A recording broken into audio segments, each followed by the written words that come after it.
e realmente começar conversando com vocês sobre essa possibilidade de a inteligência emocional ser uma forma de prevenir. Então, vocês vão ver, eu vou começar trazendo já algumas evidências disso, inclusive existe hoje, né, já acabou, mas era um edital do próprio Ministério da Saúde, buscando entender se programas de inteligência emocional poderiam ajudar com a saúde mental, especialmente de jovens e adolescentes, como foi trazido aqui anteriormente, onde esse número tem crescido muito. Então, o que a gente vai ver, né? Um pouco sobre inteligência emocional, a gente vai falar sobre as dimensões da saúde, a gente vai trabalhar com o biorritmo do corpo, que às vezes gera dúvidas, né, de como ele funciona e como isso pode alterar os nossos estados de humor. Eu vou apresentar para vocês dois materiais inéditos, que é um deles, a Tríade do Autocuidado, que foi recentemente lançado num livro que eu e a minha irmã, Fernanda Cabral Schweitzer, médica da área da saúde do trabalhador, desenvolvemos e publicamos, né? A gente vai falar sobre práticas integrativas e complementares e vou apresentar para vocês o que a gente desenvolve no livro e também no site, que eu vou mostrar para vocês onde essas ferramentas estão disponíveis gratuitamente, o método FEMA e o Canvas de autocuidado, como possibilidades, né, de promoção do autocuidado, alguns desafios e também esse mapa de cuidado do Campo São Paulo, aqui da Unifesp, que a gente começou a mapear devido a grande aumento, né, de situações, relatos, dificuldades e também com a pandemia. Então, esses dois artigos que eu trago para vocês, especialmente esse primeiro, ele é uma revisão sistemática que mostra uma associação positiva, né, entre a gente desenvolver programas de inteligência emocional e, dessa forma, promover, né, a melhora da saúde mental e prevenir o suicídio. Isso eles têm feito já com diferentes instrumentos, diferentes tipos de intervenções de inteligência emocional, programas de inteligência emocional, e eles têm feito isso também com os estudantes da área da saúde. E, inclusive, eu vou contar para vocês no final a disciplina que a gente vai ofertar agora, optativa, que se chama Cuidando, né, da Mente, Coração e Corpo, como uma estratégia também de promover o autocuidado e cuidar da saúde mental. Então, o que a gente fala quando a gente está falando de inteligência emocional? A gente está falando da importância de todos, né, desenvolvermos, né, uma possibilidade, uma capacidade de identificar o nosso estado emocional, captar o curso natural das emoções, pensar sobre as emoções e, claro, controlar as emoções, porque elas têm alguma possibilidade de controle, né?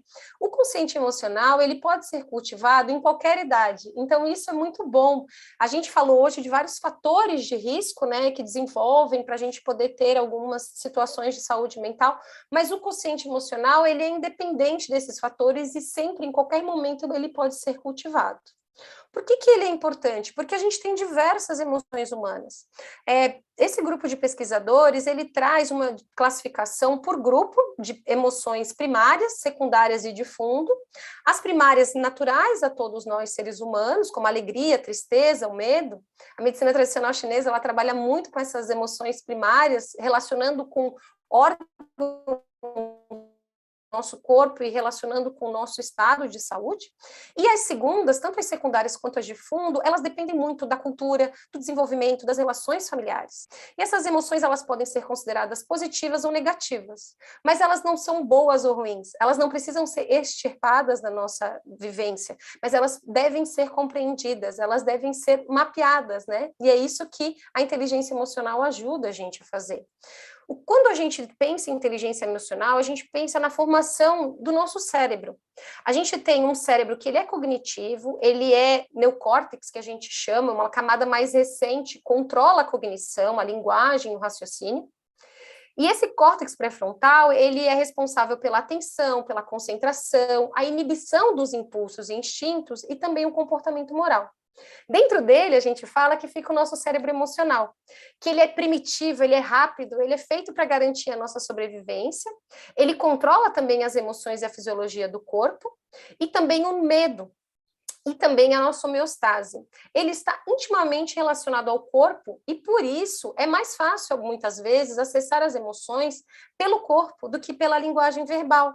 Porque se a gente vai pela lógica, a gente muitas vezes chega no neocórtex e, na verdade, essas emoções ou essa confusão de emoções, ela pode estar muito relacionada com o cérebro emocional.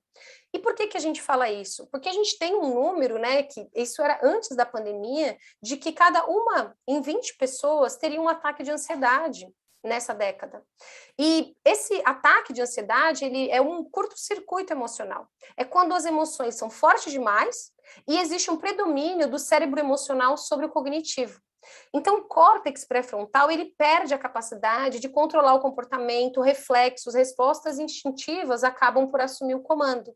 E isso, algumas pessoas tiveram aumento disso com a pandemia.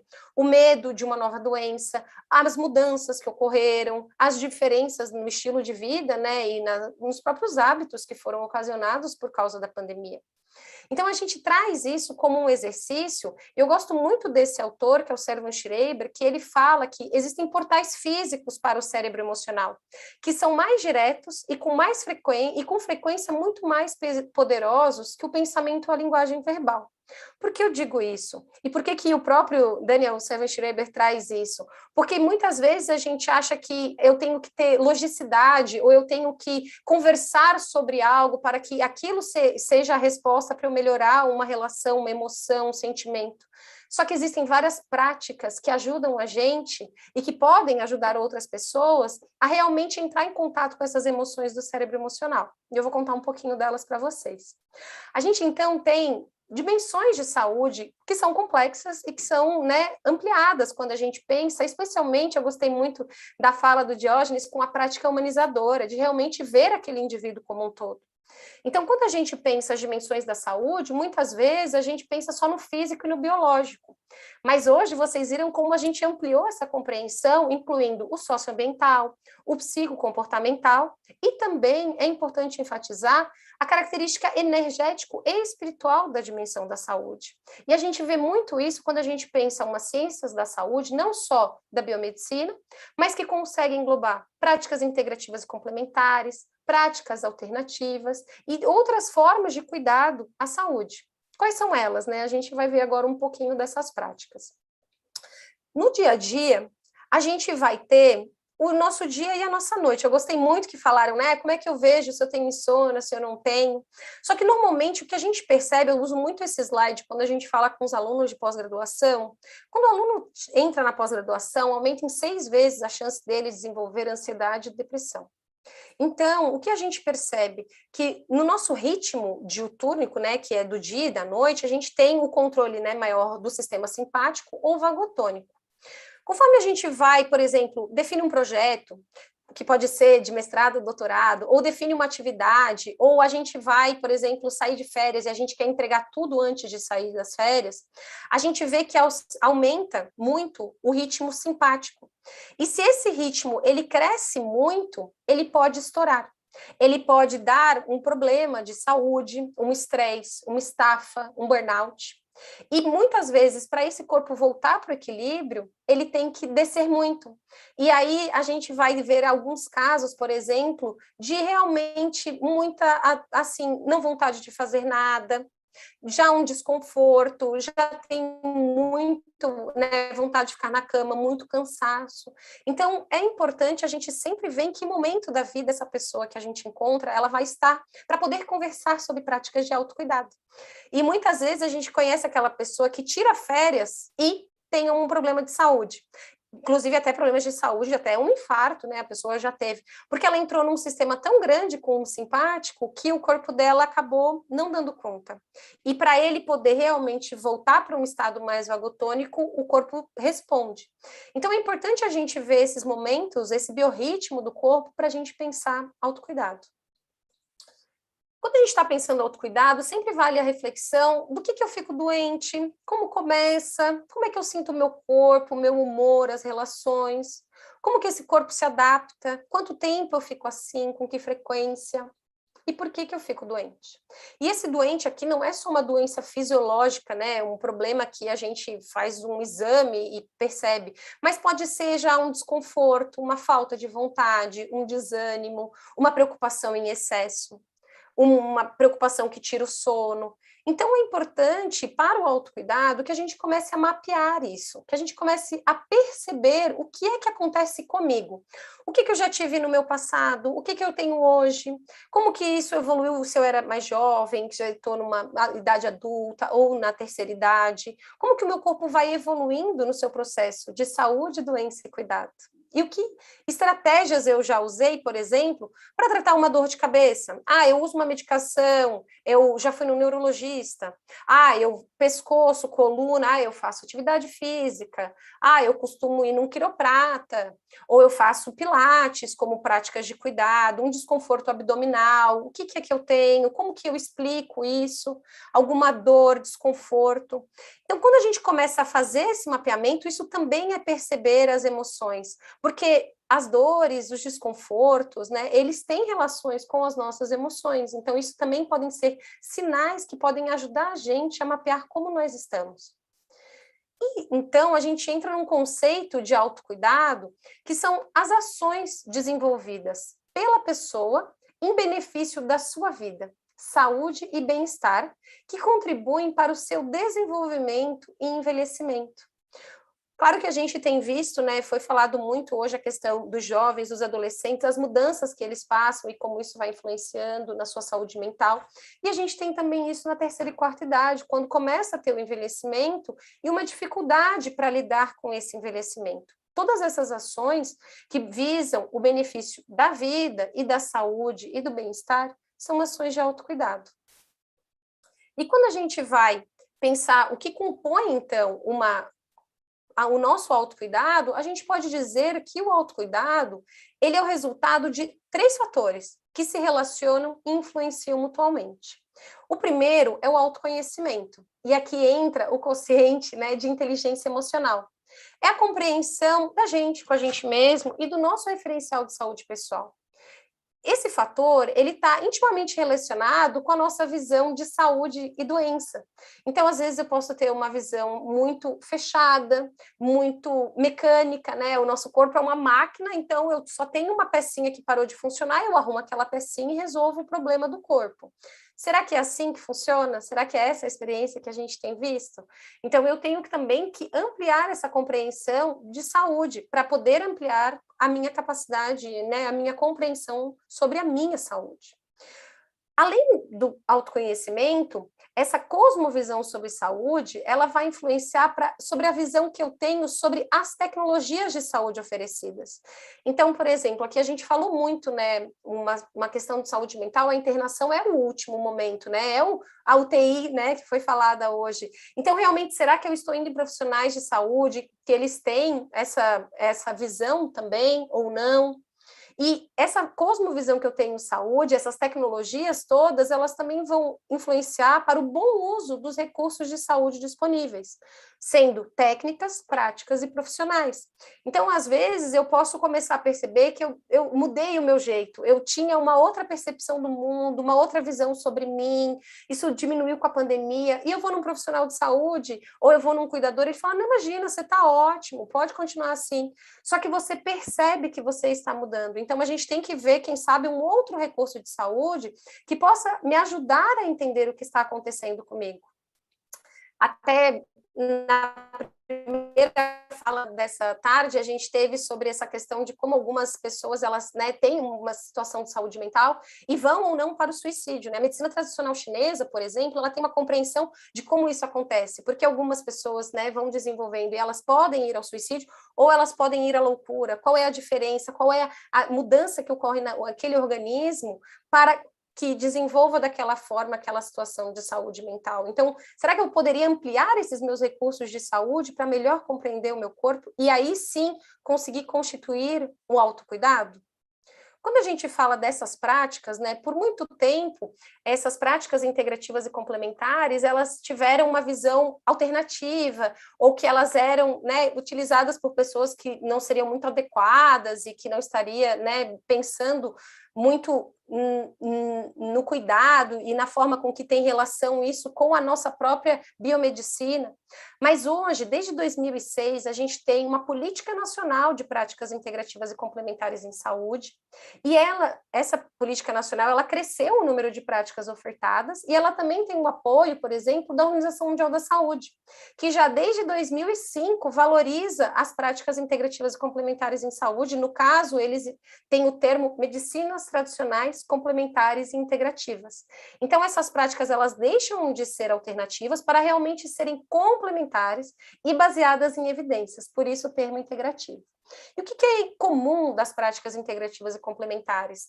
Eles trazem, né, na visão, na cosmovisão de algumas dessas práticas, que cada desconforto ele possui um significado biológico, que conflitos reais e imaginários podem desencadear programas especiais de sobrevivência. E por isso a gente sempre deve prestar atenção no corpo, entender o que ele pode estar dizendo e compreender dessa forma que a autocuidado demanda a autoinvestigação. Não para culpabilizar aqui o paciente. Ah, não, então isso aqui agora vai ser culpa minha, esse significado. Não, mas para responsabilizar e trazer de novo a autonomia e a importância daquele indivíduo no seu processo de autocuidado, e que ele deve ser compartilhado com os seus cuidadores, com os profissionais de saúde, com a equipe de saúde que cuida desse indivíduo, daquela família, daquela comunidade. Então, as práticas, elas sempre fazem esse convite para a autonomia, a qualidade de vida, um cuidado integrado, os significados, né, dessas doenças, dessas situações de saúde, e também do cuidado ampliado, que envolve as práticas humanizadoras, que envolve o vínculo, que envolve o acolhimento, né, que envolve uma escuta ampliada, para que realmente eu possa entender aquele indivíduo na sua singularidade. E aí eu trago dois, né, documentos que orientam muito essas práticas, aquele que eu conversei com vocês sobre a estratégia da Organização Mundial da Saúde e também do Sistema Único de Saúde, né? Essas foram as 5 práticas inicialmente na política nacional. Com o tempo, essas práticas, né, elas foram ampliando. Hoje a gente tem, né, aqui, por exemplo, acupuntura, auriculoterapia, e a gente tem também, desde 2017, novas práticas, né, tanto o que a gente diz que são elementos, como a apterapia, quanto também a reflexoterapia, a terapia comunitária integrativa, que é uma prática brasileira, que a gente acabou de ter um Congresso Nacional de Terapia Comunitária Integrativa, junto ao Congresso Nacional de Práticas Integrativas Complementares, com diversas rodas de conversa, diversos relatos de experiência, de como isso foi, inclusive, mantido durante a pandemia. Essas terapias comunitárias integrativas, elas eram né, dentro da comunidade, passaram a ser para o mundo virtual.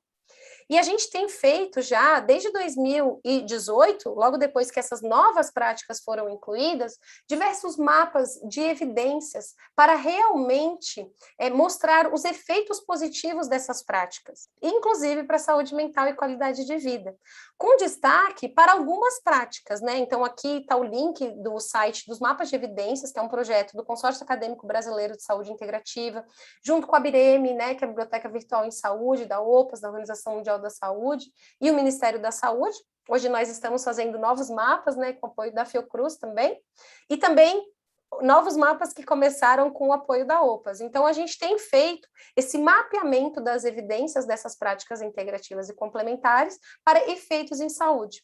E se destacam os efeitos da acupuntura, da yoga, da meditação, para a saúde mental.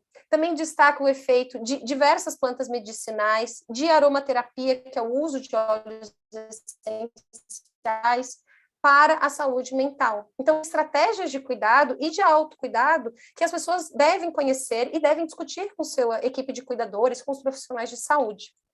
E por que é importante a gente ampliar, pensar o autocuidado, né? Por que a gente está falando aqui de diversas práticas? Quem sabe algumas de vocês já utilizaram, outras não. Outras vocês podem entrar nos mapas de evidências e descobrir se seriam, né, interessantes para o que vocês buscam de efeito.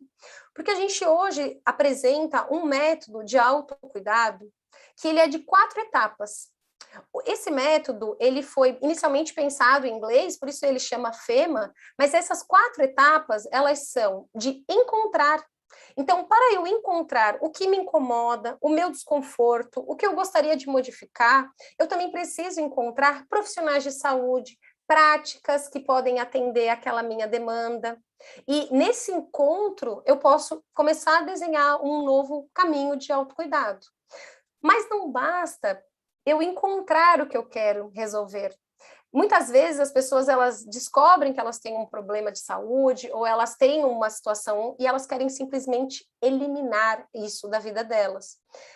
E a gente entende, muito por causa de todas as práticas integrativas complementares, as práticas de humanização, que é fundamental para que eu realmente comece a fazer uma prática de autocuidado, que eu acolha essa situação de saúde, que eu busque entender qual é o significado daquilo na minha vida. Será que aquilo aconteceu num momento de vida específico? O que aquela situação de saúde ou de doença me ajudou a sobreviver? Foi importante para mim lidar?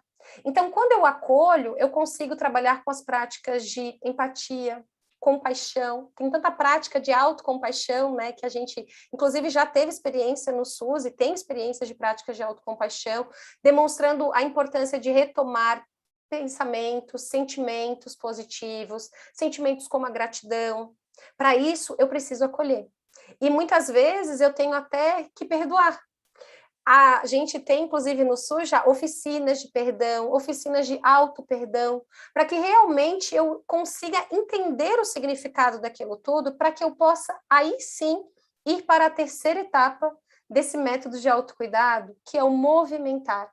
É realmente eu conseguir estabelecer para mim o que é que eu consigo fazer diferente. Quem sabe combinar com o meu profissional de saúde, com meus cuidadores, o que é que eu vou tentar modificar. Então, não é eu resolver o problema, mas é eu fazer um movimento no sentido de realmente melhorar algo que eu entendo que para mim é importante.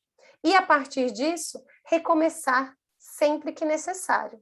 Então, a gente falou disso tudo até agora para eu poder explorar com vocês o método FEMA.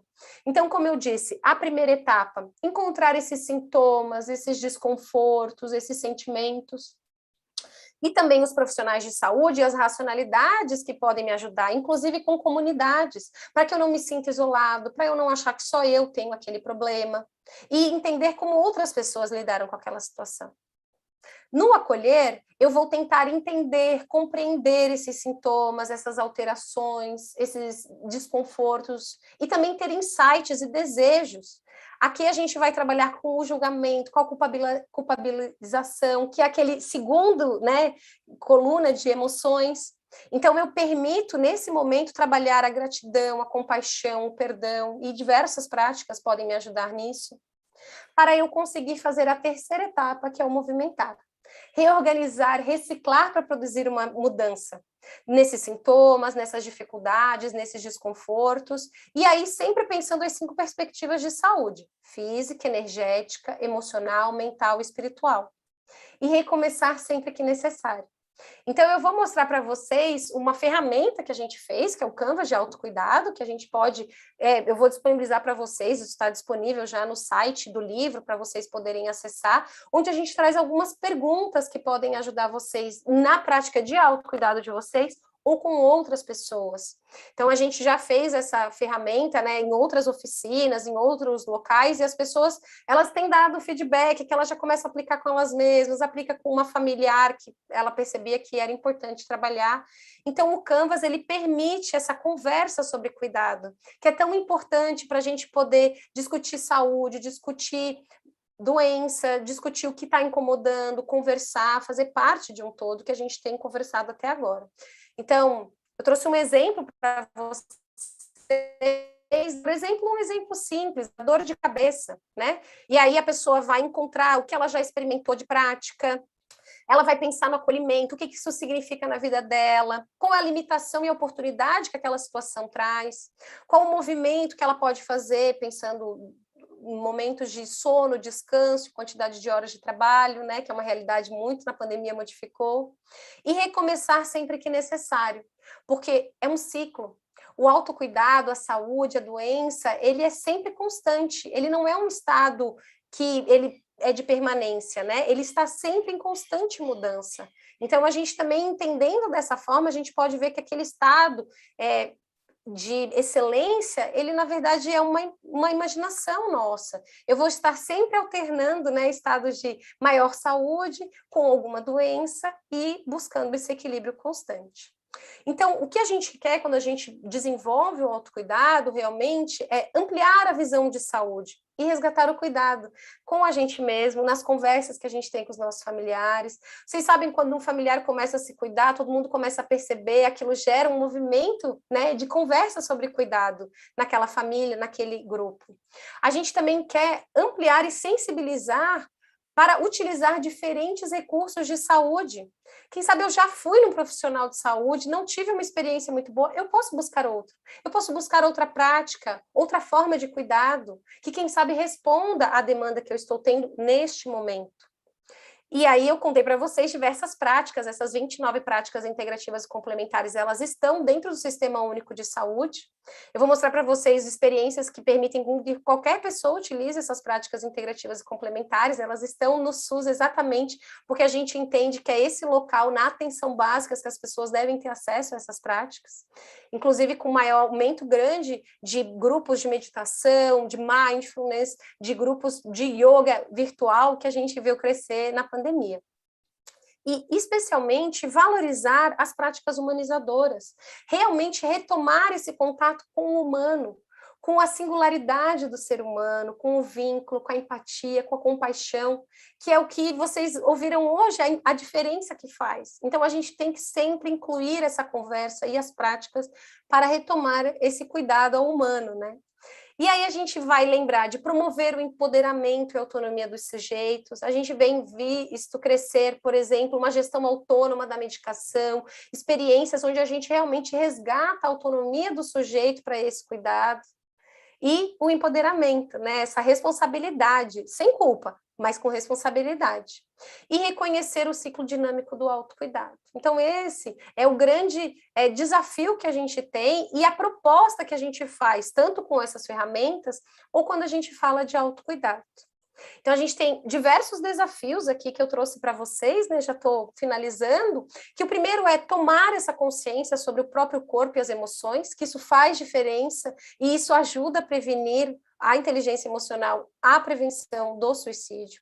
A importância de buscar o autoconhecimento, porque faz parte desse processo, demanda ampliar a visão de cuidado, experimentar diferentes formas de cuidado, e para isso eu vou ter que desenvolver autopesquisa, para promover realmente esse autocuidado.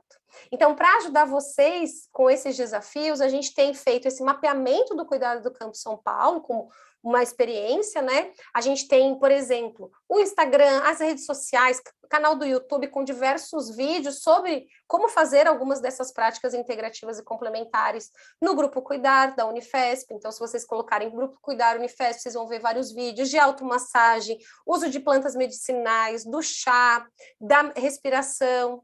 A gente tem no Hospital São Paulo o grupo Despertar da professora Adriana, que é uma enfermeira que começou a ver a necessidade de trabalhar com as práticas integrativas complementares para cuidar dos cuidadores do Hospital São Paulo, e hoje atendem inúmeras pessoas, não só o grupo, né, que é de profissionais do Hospital São Paulo. Então, se alguém quiser se inscrever para participar da yoga virtual, ou de práticas de meditação, ou do toque terapêutico, que é uma prática maravilhosa também de cuidado. A gente tem o Grupo Ser, que também oferta meditação, a Mente Aberta, que é um grupo que desenvolve meditação às quintas-feiras, aberta à comunidade. Então, se vocês quiserem, a gente manda informações aqui, mas direto no site do Mente Aberta vocês acham, ou até mesmo no Grupo Cuidar, que é o grupo que eu coordeno, né, de pesquisas. E a gente vai ter, já no início da pandemia, o Observatório da Escola Paulista de Medicina, para ajudar também a sensibilizar para a importância da saúde mental, e o Revir Saúde, que é a rede colaborativa em Pix, que atende com Pix o Brasil todo. Então, você pode seguir eles nas redes sociais, se inscrever para receber algum atendimento com Pix à distância. E esse semestre a gente vai ofertar novamente uma disciplina eletiva, e eu convido, se tiver alunos de graduação aqui, a participarem, que é a disciplina de práticas de autocuidado para a promoção da saúde, conectando mente, corpo e coração, onde a gente vai trabalhar com várias práticas e, inclusive, aplicar o Canvas de autocuidado para ajudar também nesse processo de mudança.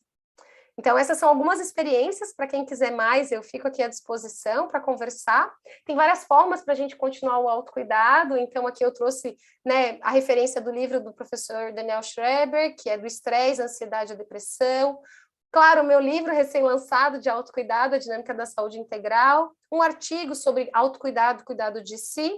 E, para fechar, eu sei que o nosso tempo acabou, Gabi, mas eu vou deixar aqui só para o pessoal lembrar esse lindo poema da Casa de Hóspedes do Rumi, que é essa forma, né, a poesia, a arte enquanto estratégia de autocuidado, e aqui esse filósofo, né, o Rumi, ele traz um convite a realmente perceber as nossas emoções.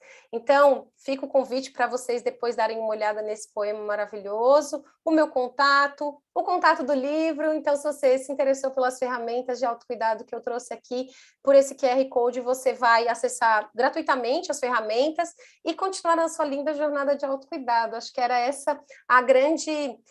o convite que eu queria trazer para vocês e fechar esse nosso encontro com esse tom de esperança e de cuidado, né, Gabi?